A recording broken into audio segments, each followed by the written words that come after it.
आज हम माँ दुर्गा जी के 9 अवतारों के पीछे छिपे विशेष ज्ञान को समझेंगे, जिनकी हम 9 दिनों तक पूजा करते हैं और यह जानने की कोशिश करेंगे कि माँ के 9 अवतारों से हमें अपने मानव जीवन के बारे में क्या पता चलता है।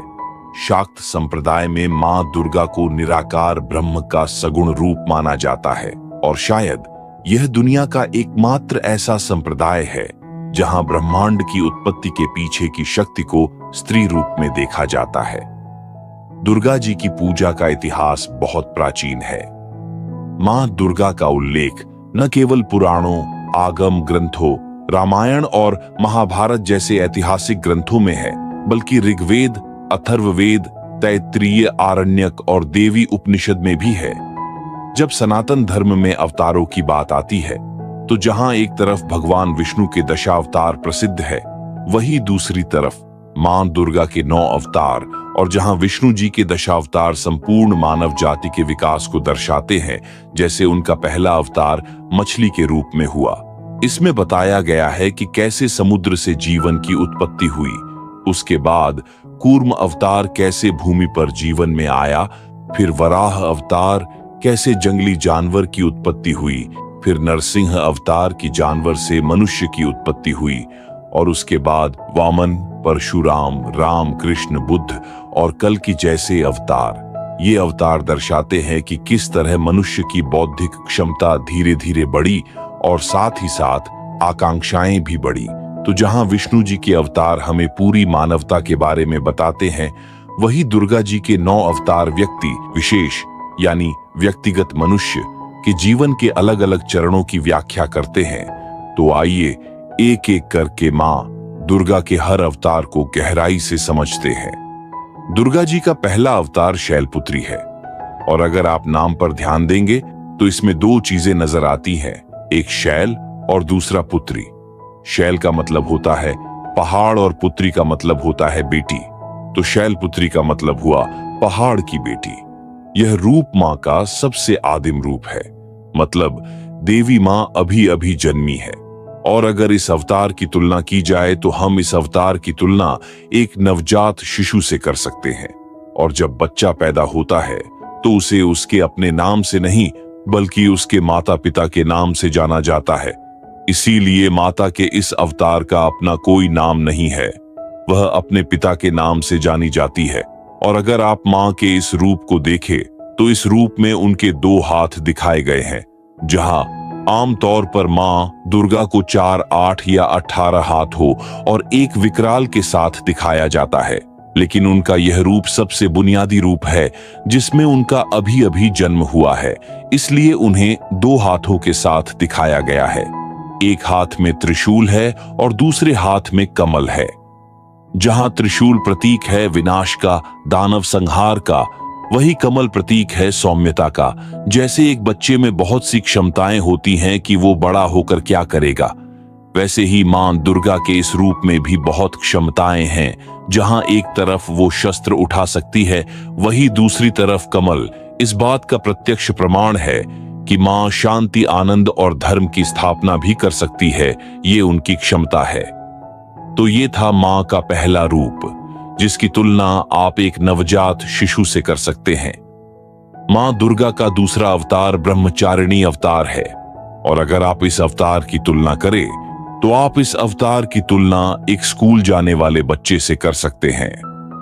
शैलपुत्री रूप में बच्ची पैदा हो गई है, अब उसे स्कूल अथवा गुरुकुल जाना है, क्योंकि अब सीखने की सही उम्र है। यह रूप दर्शाता है कि कैसे एक विद्यार्थी को ब्रह्मचर्य का पालन करते हुए कठोर अनुशासन का पालन करना होता है। इसीलिए इस अवतार को ब्रह्मचारिणी कहा गया है। अगर आप प्राचीन भारत में देखें तो पहले 25 साल जब आप गुरुकुल में पढ़ते थे तो आपको ब्रह्मचर्य का पालन करना होता था। इसे ब्रह्मचर्य आश्रम कहा जाता था। इसीलिए मां के इस अवतार को ब्रह्मचारिणी भी कहा जाता है। और अगर आप इस रूप को देखें तो उन्होंने सफेद वस्त्र पहने हुए हैं, और सफेद कपड़े बताते हैं कि हमें भौतिकवाद से दूर जाना है। हमारा यह समय त्याग और मेहनत का है। हमें चीजों को सीखने पर पूरा ध्यान केंद्रित करना है। इसीलिए मां ने सफेद वस्त्र पहने हुए हैं और दोनों हाथों में जिसमें एक में कमंडल और दूसरे में माला है, वह उनका तपस्वी रूप है, जिसका मतलब है कि यह रूप त्याग और तपस्या का रूप है।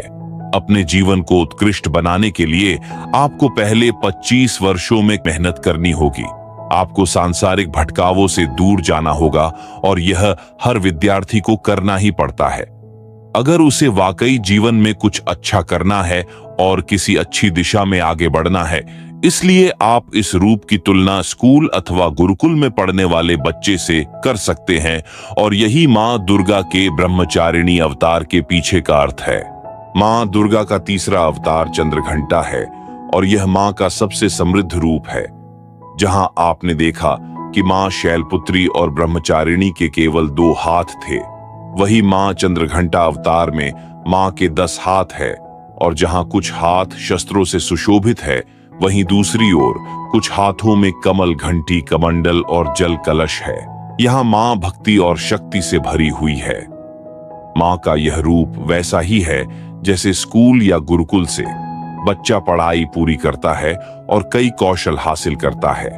अब वह जीवन में किसी भी अवसर को पाने के लिए, किसी भी तरह के संघर्ष के लिए तैयार है। इसलिए मां का यह स्वरूप उस विद्यार्थी की तरह है जिसने पढ़ाई पूरी कर ली है।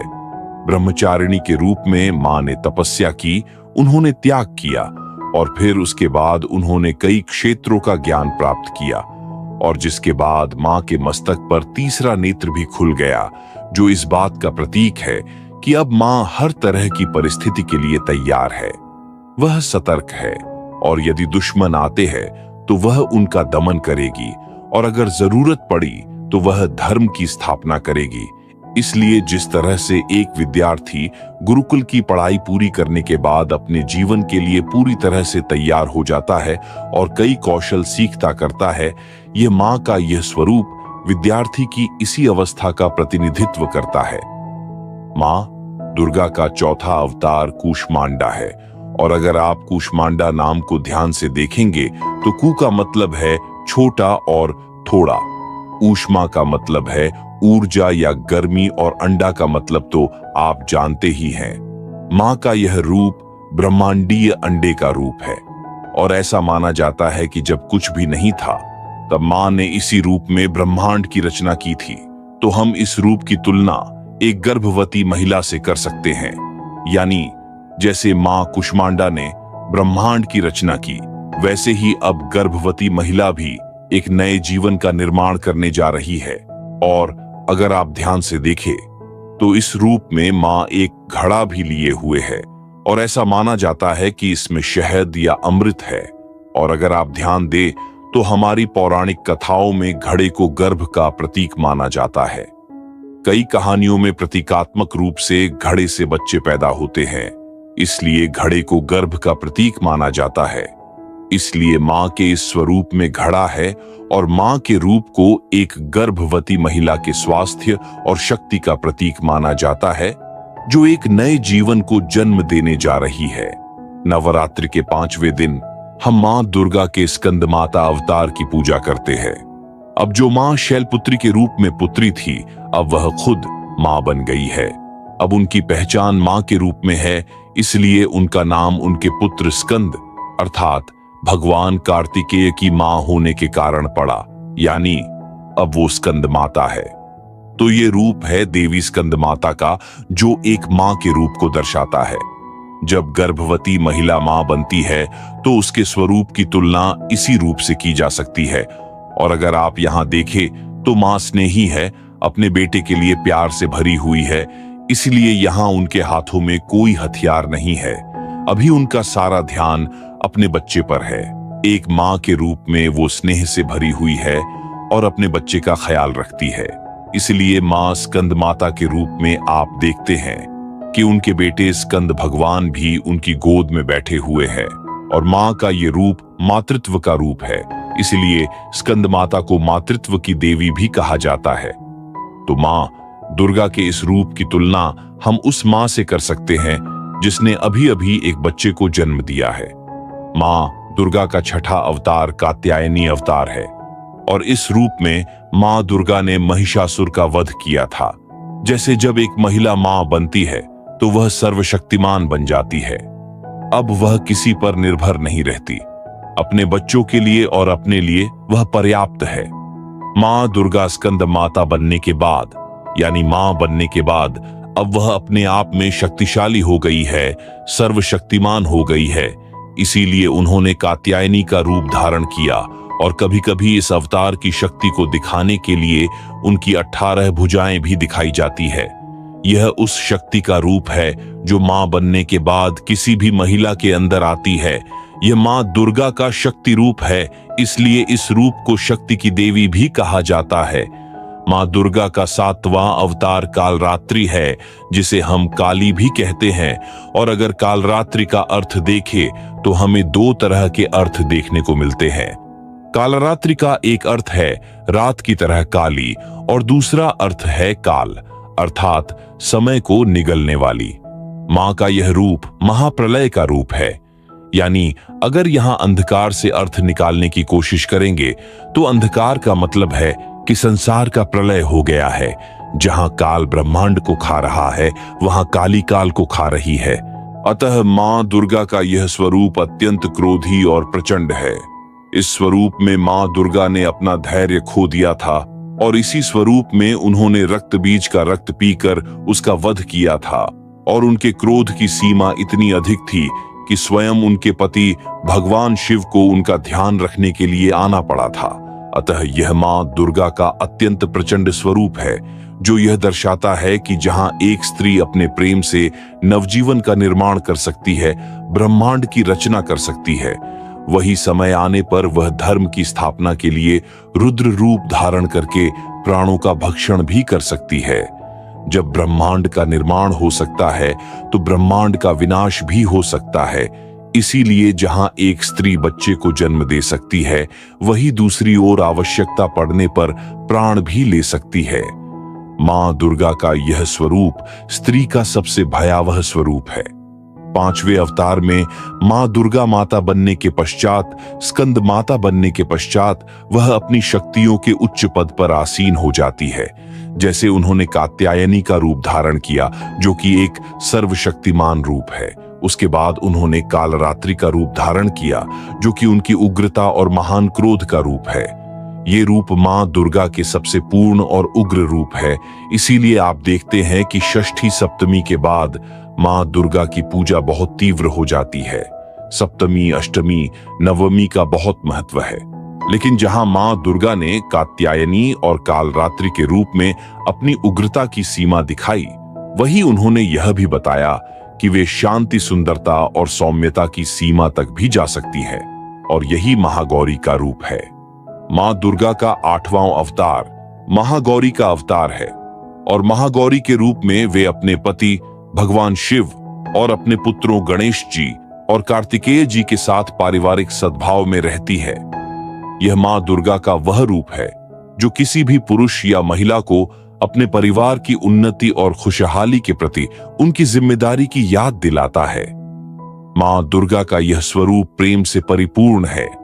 मां दुर्गा का 9वां और अंतिम स्वरूप सिद्धिदात्री का है और मां दुर्गा के इस स्वरूप की तुलना हम एक ऐसी स्त्री से कर सकते हैं जिसे जीवन के सभी अनुभवों का ज्ञान हो गया है और अब वह इस ज्ञान का उपयोग करके आने वाली पीढ़ी को तैयार कर सकती है। वह पीढ़ियों को धर्म के मार्ग पर प्रशस्त करेगी। अर्थात मां दुर्गा के इस स्वरूप ने ब्रह्मांड में सब कुछ जान लिया है और ब्रह्मांड पर विजय प्राप्त कर ली है। अब उनके लिए कुछ भी अप्राप्य नहीं है। उनके भक्त उनसे कुछ भी मांगे, चाहे वह सांसारिक हो या पारलौकिक, वह सब कुछ पूरा करने में सक्षम है। जैसे हमारी दादी नानी अपने पोते पोतियों के लिए कुछ भी कर जाती है, चाहे वह कितना भी करे, उन्हें वह कम ही लगता है। वैसे ही मां दुर्गा का सिद्धिदात्री रूप भक्तों पर अनंत कृपा बरसाने वाला है। यह मां दुर्गा का परम पूर्ण, अनंत, असीम और दयालु रूप है। हमें उम्मीद है कि आप मां दुर्गा के 9 अवतारों का अर्थ हमारे जीवन के विभिन्न चरणों के संदर्भ में समझ गए होंगे। अगर आपको वीडियो पसंद आया तो चैनल को सब्सक्राइब करें और अपने परिवार और दोस्तों के साथ शेयर करें। मिलते हैं अगली बार एक नए विषय के साथ। तब तक के लिए जय श्री राम।